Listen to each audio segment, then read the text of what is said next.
Una de las producciones más recordadas dentro de la historia de la telenovela es sin duda Ramona, un relato de época, el cual relata la historia de amor entre una mexicana y un indio durante la posguerra de 1847.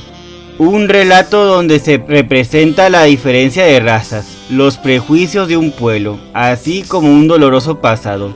Todo esto es lo que hizo que esta producción sea muy recordada hoy en día. Sin embargo, esta historia no fue propiamente creada para hacer un serial televisivo, sino que su nacimiento se dio como una novela literaria, la cual fue autoría de la poetisa, escritora y activista en favor de los nativos americanos estadounidense Helen Hunt Jackson, 1830-1885.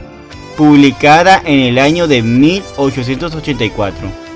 Fue llevada al cine en 4 ocasiones.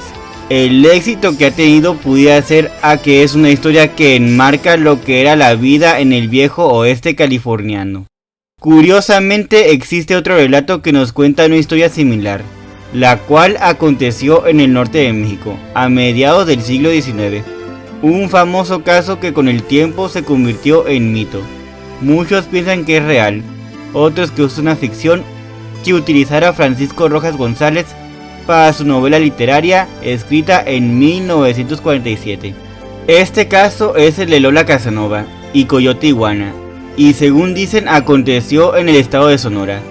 Se trata de una mujer blanca que fuera capturada por un líder indígena, Seri, quien la poseyó y con quien procreó un hijo, mismo que al momento en que fuera rescatada por los sonorenses dejaría en manos de los indios debido a la vergüenza de que este fuera mestizo, o por lo menos eso es lo que menciona el investigador Sergio Córdoba Casas. Aunque existen otras versiones de esta leyenda, las cuales indican que al ser rescatada ella se negaría a regresar a Guaymas debido a que se enamoró de Coyote Iguana a pesar de la participación que tendría este en el asalto en la caravana donde ella viajaba con su padre, suceso en el que su progenitor encontró la muerte. Para el momento en que se dio su rescate, ella ya era la esposa de este hombre y la madre de su primer hijo.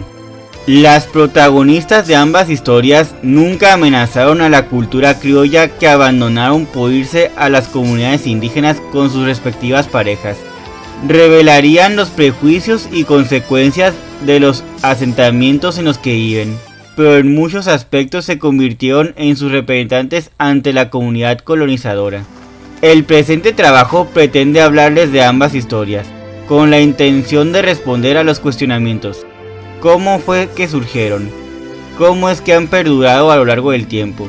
Para lo cual haré una breve hipnosis de sus relatos. Después pasaremos a hablar de sus representaciones dentro de los medios de comunicación, en la cual les compartiré datos sobre dichas producciones. Ramona y Lola Casanova han sido representantes de una supervivencia indígena al enculturamiento civil, así que buscaremos mostrar cómo es que sus relatos adquirieron esta representación. Acompáñenme en este recorrido.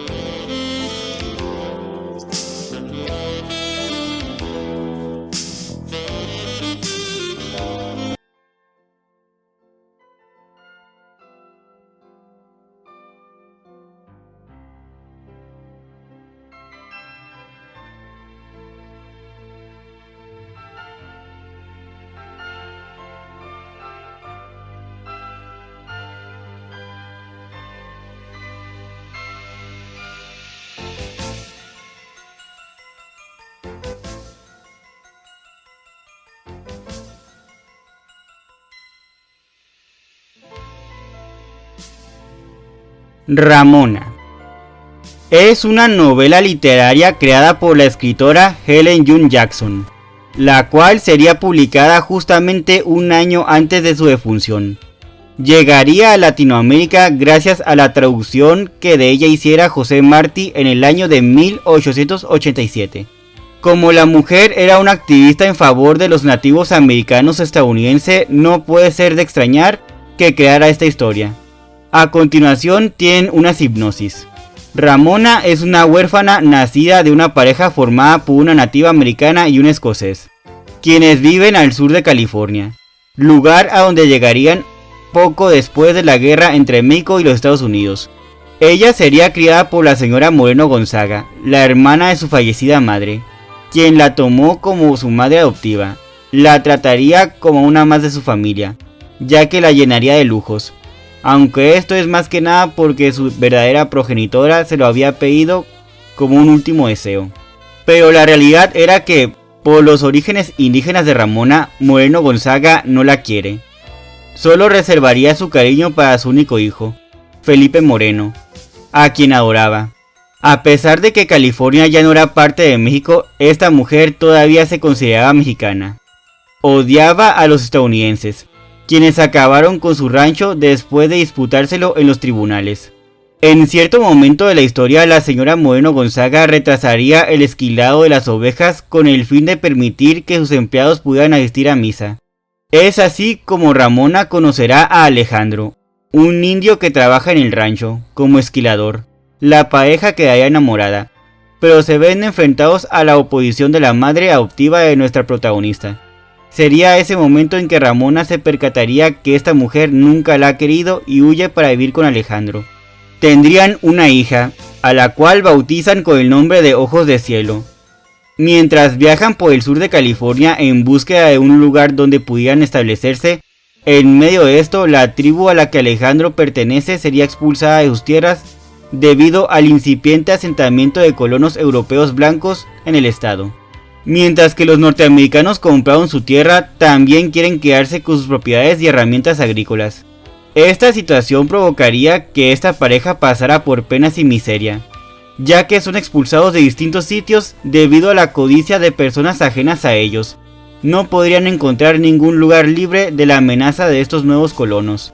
Finalmente irían a una zona montañosa cercana a San Bernardino, pero Alejandro enloquecería lentamente, debido a los problemas mismos que su orgullo e inocencia no le permitirían soportar las constantes humillaciones. Su amor por Ramona sería tan inmenso que le torturaba la idea de haberla alejado de su zona de confort y estabilidad. A todo esto se sumaría otra desgracia, al momento que Ojos de Cielo muere, porque un doctor blanco se negaría a viajar a la inhóspita zona donde vivían para atenderla. Después tendrían otra hija. Para ese momento Alejandro ya se volvería completamente loco, insensato y olvidadizo. Un día robaría un caballo a un colono blanco, el hombre lo seguiría y le dispararía brutalmente, a pesar de que sabía que no estaba bien de la cabeza. En medio de todo este periplo, Ramona llevaba 2 años fuera del rancho, hasta que Felipe la encuentra y le declara su amor, ya que siempre la había amado. Al encontrarla la vio más bella que nunca. La pareja se casa. Felipe veía en Alejandro a un amigo, pero tanto él como Ramona veían que la vida en una California bajo la ocupación estadounidense se ha vuelto imposible, por lo que deciden emigrar a México, donde tienen varios hijos. Para este momento de su vida, Ramona ya se consideraba incapaz de volver a enamorarse de alguien, pero es feliz con Felipe, quien la adoraba. De entre todos sus hijos, su preferida siempre sería Ramona, la cual tuvo con Alejandro.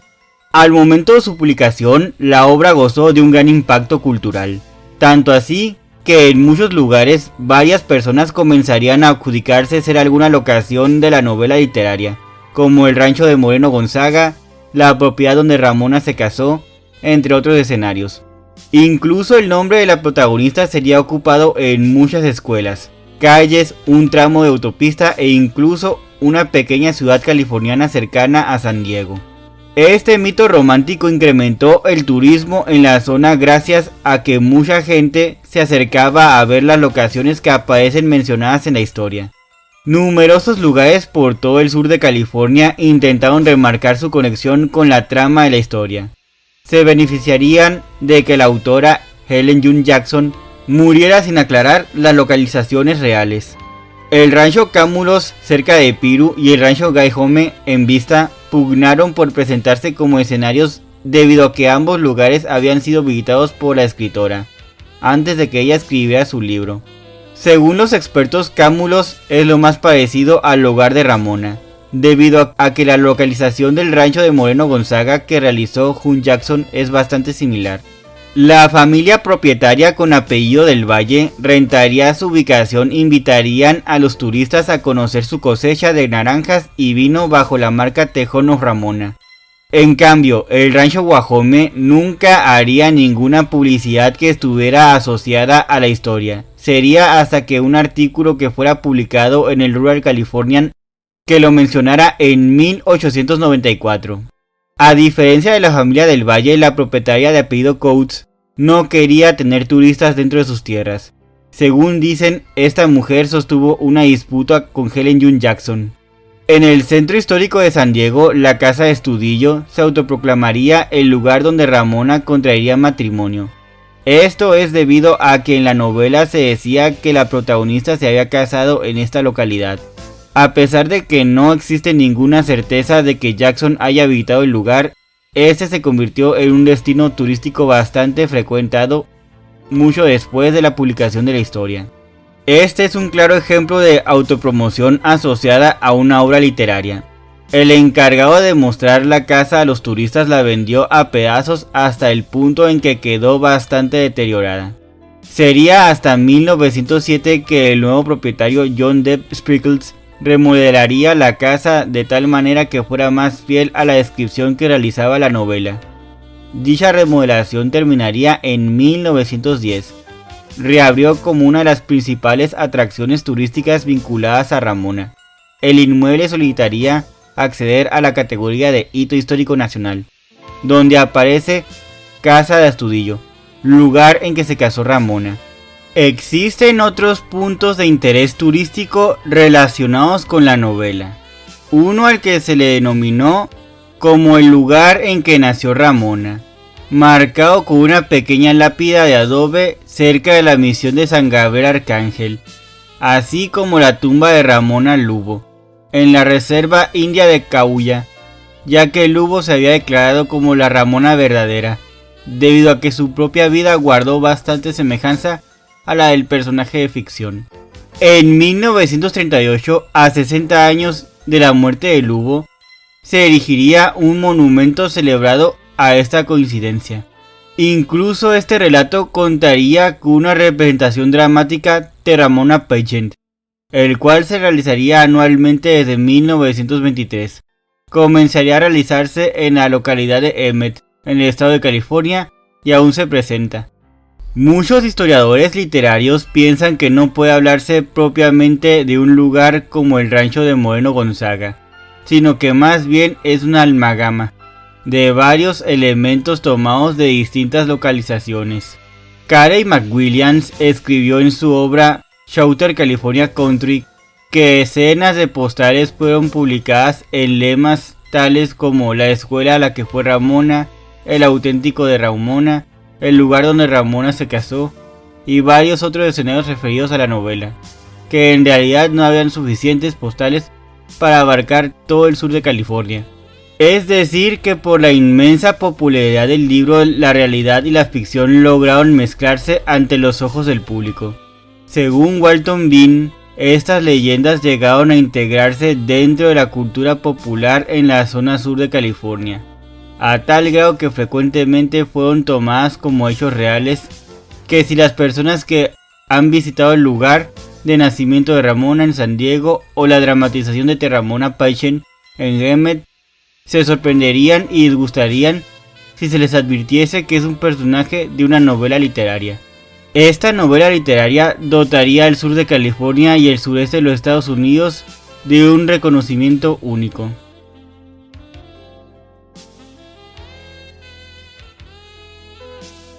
Ramona dentro de la cultura popular. Esta historia ha sido adaptada en el cine estadounidense y a otros medios en varias ocasiones. A continuación mencionaré todas las representaciones que ha tenido.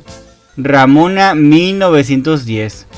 Fue un cortometraje de 17 minutos dirigido por D. W. Griffith y protagonizado por Mary Blackford como Ramona, Henry B. Walland como Alexandro y Francis J. Grandon como Felipe. Ramona 1916. Una película muda estadounidense dirigida por Donald Cripps y protagonizada por Ada Glickson, Monroy Salisbury, Nigel de Brullier, entre otros. Ramona 1923. La obra de teatro anual realizada al aire libre desde 1923 llamada Ramona Pachen, escrita por Harnett Holm. Esta obra se lleva a cabo en Emmett, California. Siempre se ha representado donde mismo. Ramona 1928. Otro filme norteamericano, dirigido por Edwin Carraway y protagonizado por Dolores del Río y Warner Baxter. Ramona 1936. Esta sería la primera adaptación sonora dirigida por Henry King y protagonizada por Loretta Young y Don Ameche. Ramona 1945. Adaptación radial por parte del Screen Guild Theatre, protagonizada por Anne Baxter, Joseph Gotten y Red Huddle. Ramona 1946. La primera versión mexicana de esta historia, dirigida por Víctor Ruchúa y protagonizada por Esther Fernández. Ramona Televisa 2000. Telenovela mexicana protagonizada por Kate del Castillo y Eduardo Palomo.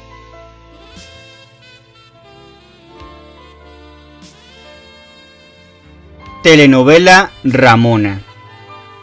Esta producción televisiva estuvo bajo la tutela de Lucy Orozco, su último trabajo en televisión, para lo cual hicieron una adaptación protagonizada por Kay del Castillo, Eduardo Palomo en su última telenovela y René Strickler, antagonizada por Sergio Sendel, donde también se le unirían Elena Rojo, Chela Castro, Vanessa Boucher, Rafael Inclán, Roberto Flaco Guzmán, Antonio Medellín e Isela Vega.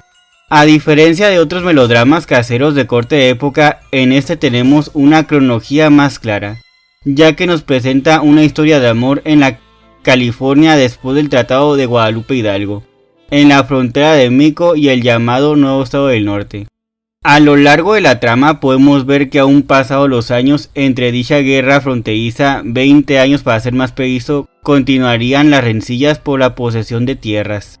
Es en este contexto que nace la historia de amor entre Ramona, la hija de una prominente familia, la Moreno Gonzaga, unos mexicanos resueltos a quedarse a vivir en California, y Alejandro, un indígena quien pertenece a la tribu de los Yanis. En el argumento tenemos que después de que México perdiera su territorio a manos de los Estados Unidos, Ramona regresara a su hacienda, después de una larga estancia en un convento, ya que su madre la mandaría ahí al ser ella muy pequeña. Sin embargo, ella nunca comprendería el por qué su progenitora tomara esa decisión, debido a que ella nunca tuvo una vocación religiosa. Su madre nunca fue a visitarla ni permitió que su hermano lo hiciera. Es al momento que ella cumplió la mayoría de edad que fue libre de irse. Algo curioso es que en medio de esta época, todos los conventos se encontraban en condiciones difíciles, por lo cual se cerraban. Ramona se encontraba ansiosa por regresar a su hogar y encontrarse con su hermano, su nana Marta y su mamá. En el transcurso del mismo viaje es que conoce al indio Alejandro de Asís, un encuentro que sería definitivo para su vida, a pesar de que el encuentro se dio por accidente. También se percataría que muchas cosas han cambiado en California desde su partida. A su llegada a la hacienda es recibida por su hermano Felipe, quien siempre la ha admirado, sin percatarse que esa admiración poco a poco se convertiría en un amor prohibido.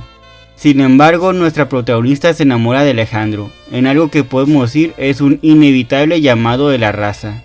En esta versión, la matriarca Moreno Gonzaga se llamaría Ramona Gonzaga, viuda de Moreno, una mujer tan férrea debido a un secreto del pasado, que la vuelve inflexible con su hija.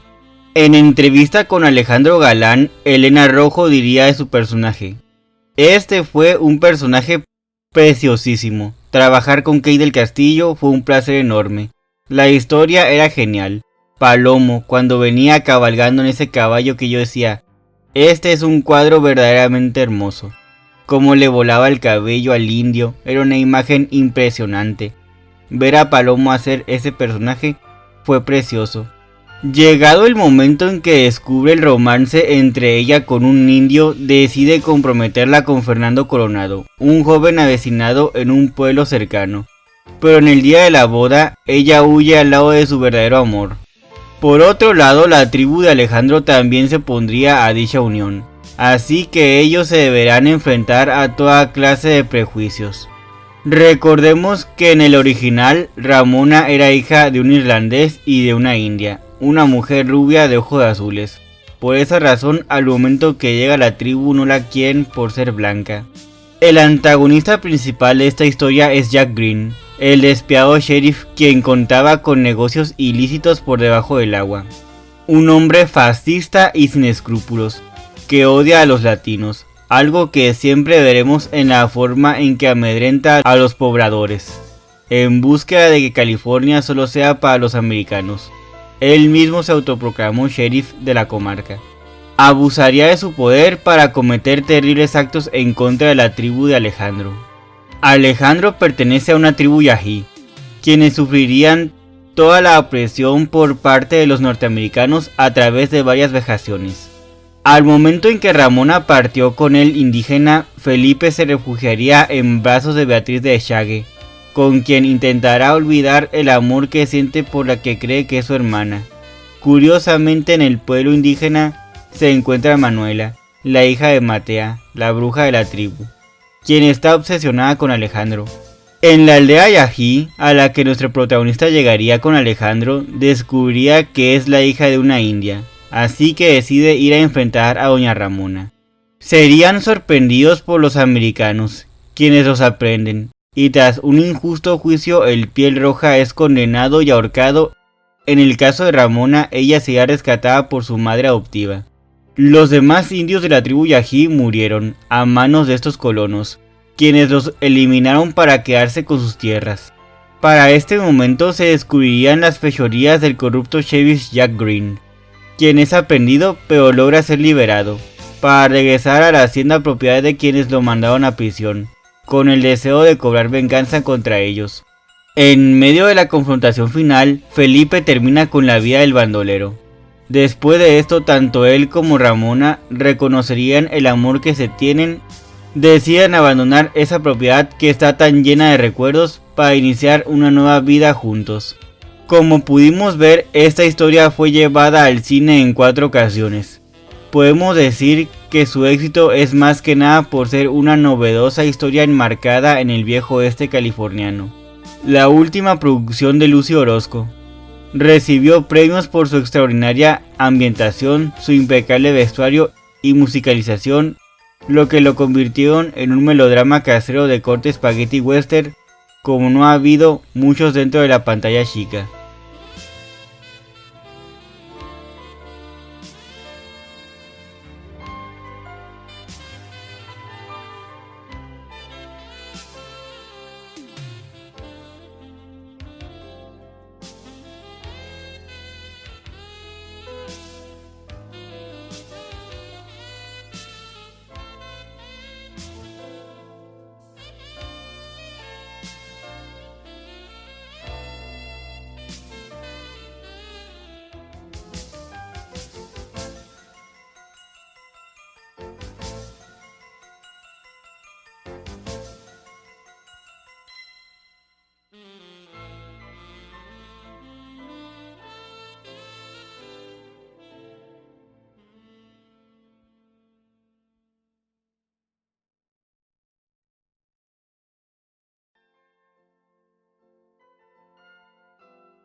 Lola Casanova.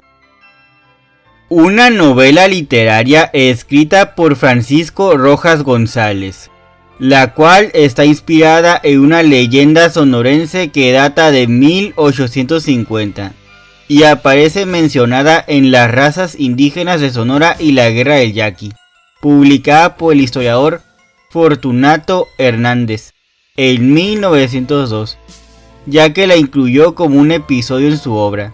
Hernández no la representaría como a una traidora, sino más bien como a una víctima, pero no de los seris, o concacs como ellos se llaman a sí mismos, sino de su sexualidad.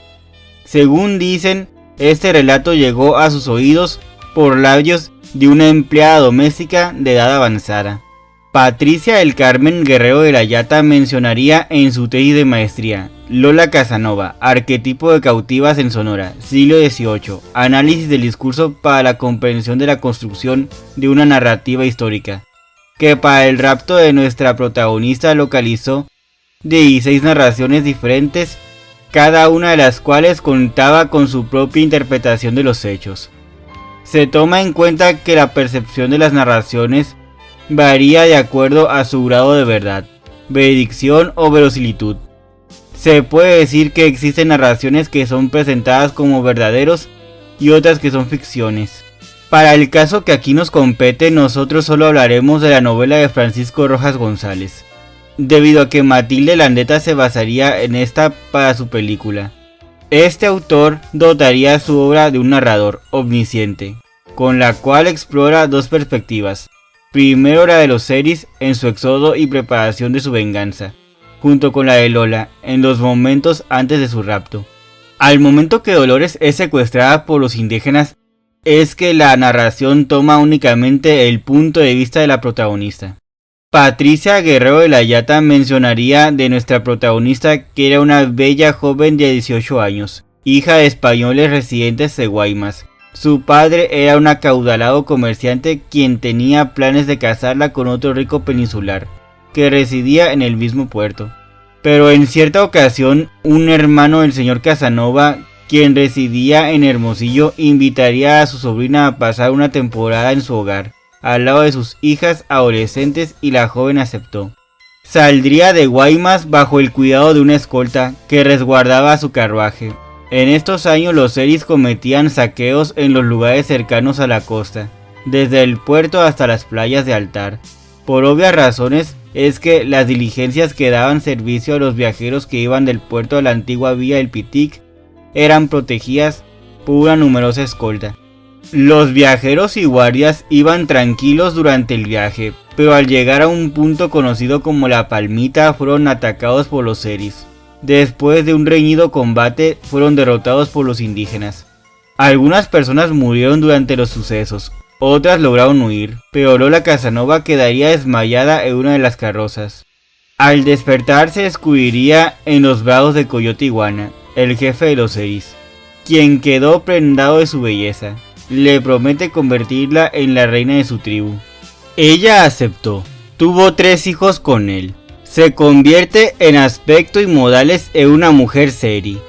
Esta es una versión de este relato, ya que este mito tiene muchas versiones, las cuales incluso pueden desafiar los límites del imaginario nacional, lo que ha convertido a Lola Casanova en una figura inquietante para los mexicanos que conocen su leyenda. Esta historia, leyendas, novelas y películas sobre este personaje partieron de un evento histórico el cual sucedió en febrero de 1850, en el camino de Guaymas a Hermosillo. Según algunos comenzaría el 23 de febrero de 1850, otros más señalarían el 25 de febrero como el comienzo de esta historia. Esto porque la única fuente primaria que se tiene es una carta con esta fecha, escrita por el coronel Cayetano Navarro, el prefecto de Guaymas, a José Aguilar, el gobernador de Sonora. Podemos recalcar que los acontecimientos comenzaron 2 años después de la invasión estadounidense y pérdida del territorio, entre los años de 1846 y 1848, por lo que Sonora había quedado como la nueva línea fronteriza de México con los Estados Unidos. Una década después se daría el movimiento filibustero que había llegado al noroeste de México con un proyecto de explotación al estilo de la Alta California. Cuenta la famosa leyenda estatal que aquel febrero de 1850 Dolores Casanova viajaba de su casa ubicada en el poblado de Guaymas con rumbo a Hermosillo en una diligencia donde iba acompañada por su padre con el fin de contraer nupcias en el municipio de destino. Dicha diligencia sería asaltada por una banda de indios Seris, quienes asesinan a su padre y a todos los demás viajeros, excepto a la mujer, a quien raptaron. Tenemos que ella se enamora del jefe Coyote Iguana, a pesar de la participación de este en el asalto a la diligencia donde murió su padre. Se convierte en la esposa del indígena y próximamente se convertiría en la madre de su primer hijo, un mestizo. Algo que llama la atención de este mito es su desenlace, ya que finalmente habría un intento de rescatarla, sería localizada por un pelotón, fueron por ella, pero Lola Casanova ya no quiso ser rescatada. Este relato más que nada pasó de una persona a otra por medio del habla, no tanto por escritos, ya que en la época de los hechos no se publicó mucho sobre ella. En estos años solo había un periódico en circulación en el estado, El Sonorense, el cual era editado en Ures, la entonces capital. Se mencionaría el asalto de la diligencia en dos ocasiones, el 3 de mayo y el 7 de junio de 1850. En la segunda ocasión se nombraría directamente a Dolores Casanova. En la isla del Tiburón, esta leyenda tomaría una forma distinta que la que se repetía en el resto del estado, ya que fueron los seris quienes más manejaron la idea de que Lola Casanova se quedaría con ellos por su propia voluntad, ya que prefirió hacer vida al lado de su captor, ahora marido, ya que ella llegó a manera de botín de guerra, pero con el tiempo se volvería una persona más dentro de la tribu. Es así que optaría por casarse con Coyote Iguana y no con un hombre de su clase. Con el nacimiento de su hijo contraería la noción de mestizaje, una clara alegoría a la integración nacional, aunque no para una nación mexicana, sino para la serie. En su obra, Rojas González añadiría otros detalles a la leyenda, al volver a la protagonista una descendiente de catalanes, quien debido a los problemas económicos de su padre se ve obligada a aceptar un matrimonio por conveniencia. En la novela literaria sería al lado de un capitán sanguinario de nombre Néstor Ariza. La riqueza del hombre provenía del exterminio de indígenas en Sonora, a quienes asesina para quedarse con sus tierras. Así que podemos decir que esta fue la causa del secuestro de Lola Casanova, ya que atacó una población seri pacífica y cristiana, lo que provocó que estos quisieran vengarse de él. Por esta razón atacaron la caravana donde iba el carruaje de Dolores, con rumbo a Hermosillo. Es así como ella termina en manos de los indígenas. Fue la única sobreviviente del conflicto.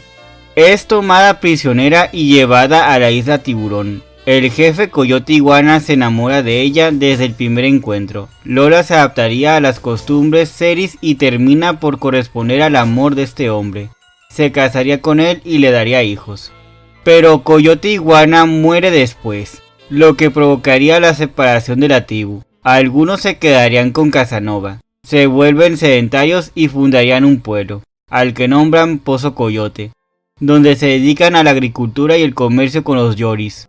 Robert McKee Irving señalaría en su artículo titulado Lola Casanova, la Malinche invertida en la cultura nacional mexicana, que en la obra de Francisco Rojas González, Lola Casanova ya no sería una doncella enamorada que encuentra menos prejuicios entre los seris que en la alta sociedad criolla, sino un símbolo de unidad interracial a nivel nacional. Por lo que el autor señala que se convirtió en un instrumento de aculturación, al proporcionarle a los seris sus conocimientos en la medicina y abrir relaciones comerciales con los yoris. La novela termina en Pozo Coyote, como dijimos, un asentamiento fundado por un grupo de seris quienes estaban dispuestos al cambio que les fomentó la misma Lola Casanova. Esto se puede notar por el hecho de que permitían la entrada de mestizos a su asentamiento para trabajar y convivir con ellos, mientras que los seris conservadores de sus antiguas tradiciones se quedaron en la isla de Tiburón, donde vivirían primitivamente en un aislamiento. Desde 1948, Lola Casanova ha sobrevivido en la memoria colectiva a manera de leyenda local en Sonora, en especial entre los seris, quienes cuentan su versión oral, por lo que podemos decir que forma parte del folclore local, un ícono fronterizo, uno que nunca logró acoplarse en el imaginario nacional, como fue el caso de otros personajes como la Santa de Cabora.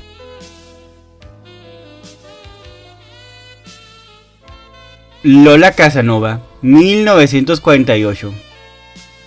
En 1948 se estrenó en el cine mexicano esta cinta, la cual fue dirigida por Matilde Landeta, con un guión escrito por la misma Landeta en colaboración con Enrique Cancino. por supuesto que basados en la obra homónima de Francisco Rojas González, sobre la conocida leyenda. La historia sería protagonizada por Meche Barba, Isabela Corona, Enrique Cancino y Armando Silvestre.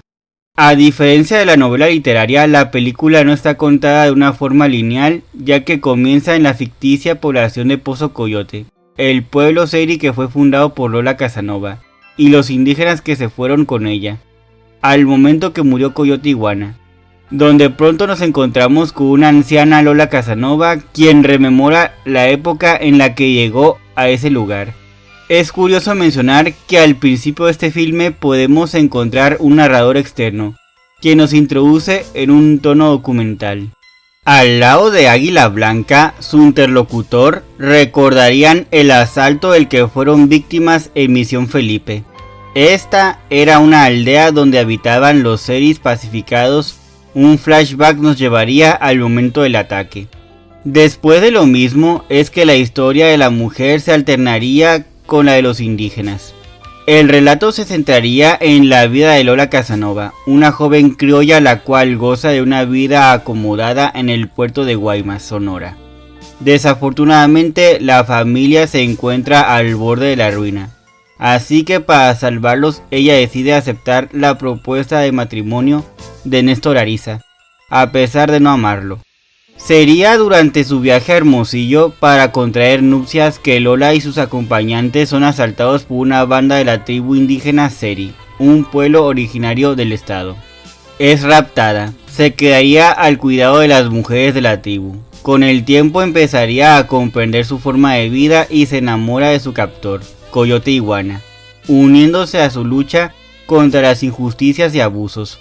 Entre los miembros de la comunidad indígena se encuentran Tórtola Parda y Lobo Zaino, de quienes podemos decir son los antagonistas principales, ya que están en contra de la presencia de Dolores y las costumbres que ella trajo consigo. En la comunidad Seri, las mujeres tienen el consejo de matronas, el cual quedaría a cargo de Lola, para lo cual ella entablaría amistad con Totoaba, una de sus representantes. Así tendría su contrapeso con Tórtola Parda. Estas mujeres en un principio verían con malos ojos la unión de su líder con esta foránea, al condenar su unión y el nacimiento de sus hijos. En el caso específico de Tórtola Parda, esta era de la idea de que nuestra protagonista representa una amenaza a la cultura y pureza de su pueblo, al pensar que las mujeres blancas solo traen la desgracia. Se ganaría la simpatía del pueblo, gracias a sus habilidades de sanación, con las cuales cura la herida de la mano de un niño, al desinfectarla con agua hervida, aunque esto le traería fama de hechicera, con lo que desplazó a Tórtola Parda. Esto, aunado a su matrimonio con el jefe Coyote Iguana, la dotaría de cierta influencia sobre la tribu, con los cuales finalmente puede introducir elementos de la cultura criolla. Conseguiría trabar relaciones comerciales con los yoris, con los que los seris comenzarían a perfeccionar su labor artesanal. También sería gracias a ella que los Concats por primera vez comenzarían a pensar en tener relaciones pacíficas con los blancos. Al morir su esposo, promueve la sedentarización. Le enseñaría a su pueblo a cultivar la tierra y a criar ganado. En cambio, quienes optaron por seguir a Tórtola Parda continuaron en la isla Tiburón, pero sus costumbres se degeneraron por el constante conflicto con los colonos. Al finalizar el relato, volvemos a la aldea donde Lola, en su edad adulta mayor, se ufanaba de su labor modernizadora. En su novela literaria, Francisco Rojas González destacaría a Lola Casanova como la gran modernizadora de los Concats, algo que Matilde Landeta tuvo principal interés en representar en su versión cinematográfica de esta famosa leyenda, retratarla como una agente del nacionalismo y la civilización. Matilde Landeta tenía la intención de incorporar cierta precisión en su adaptación de la obra, ya que quería filmar en Sonora, en la isla del Tiburón, con los seis que aún vivían ahí, pero se vio limitada por su presupuesto, ya que tendría que trasladar a su equipo. Se tuvo que conformar con grabar la mayor parte en los estudios Churubusco, mientras que las escenas costeras fueron hechas en Acapulco. Solo pudo incorporar elementos como el vestuario, la música y ciertos objetos ceremoniales auténticos. Los diálogos estaban apegados al texto de Rojas González. Según diría Federico Guardado en su tesis de licenciatura, Cabalgando en celuloide, la construcción del norte durante la época de oro del cine mexicano, 1941-1953. El único mérito que tiene esta versión del conocido mito es que fue la primera película en ser dirigida por una mujer en este país.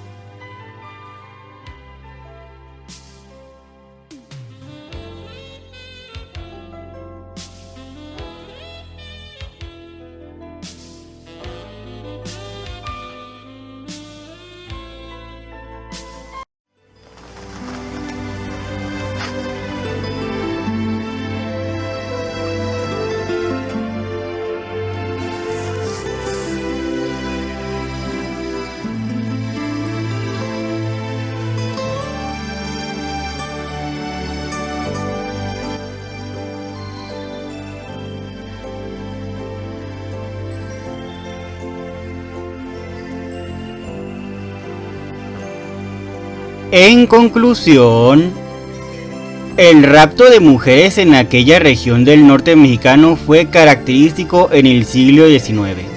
La unión entre un hombre indígena con una mujer blanca podemos decir que es parte de un paradigma fundamental sobre el mestizaje en México, algo así como la relación entre la Malinche y Hernán Cortés, la unión de un México indígena con una España blanca. En los casos que aquí mencionamos, el de Ramona con Alejandro, así como el de Lola Casanova con Coyote Iguana, se dio un enamoramiento entre las parejas protagónicas, por lo que podemos decir que en realidad son un símbolo de una unidad interracial, así como sus hijos son el mestizaje, que en los tiempos de la conquista fue una propuesta a la solución del problema indígena. Ambas son la representación de mujeres como sujetos activos dentro de una sociedad en construcción, ya no solo posicionadas en los roles de madre abnegada u objeto de deseo. Son ciudadanas pensantes con voz y proyectos propios. Sus historias tienen en un modo implícito la relación del rapto indígena con la cautiva blanca, una narrativa que por lo general termina con un heroico rescate o escape milagroso, incluso con una venganza por parte de los colonos. En ocasiones también terminaban con las cautivas esclavizadas, torturadas o asesinadas, ya que estas fueron las justificaciones que los conquistadores pusieron en sus proyectos, así como el genocidio. Las dos invirtieron el paradigma malinchista, ya que son mujeres blancas que se unen con el enemigo indígena, rechazaron la cultura criolla y prefirieron la costumbre indígena. Esto queda perfectamente ejemplificado, ya que no les enseñaron a sus maridos a hablar español ni a vestir como los hombres blancos, sino que al contrario, renunciaron a sus posiciones sociales para vivir en sus comunidades, para aprender de sus costumbres, cultura e idioma. La única diferencia subyacente entre Ramona y Lola Casanova es que la primera es una mestiza americana que se enamora y se casa con un indígena. Pudiera ser más creíble el caso de una mestiza que se conforme con una vida indígena en lugar de una mujer blanca. Incluso podemos ver diferencias entre Coyote Iguana y Alejandro. El primero habla español, mientras que el segundo, a pesar de tener una raza indígena, tiene educación criolla. Podemos decir que ambas son un símbolo de la lucha indígena contra las clases dominantes.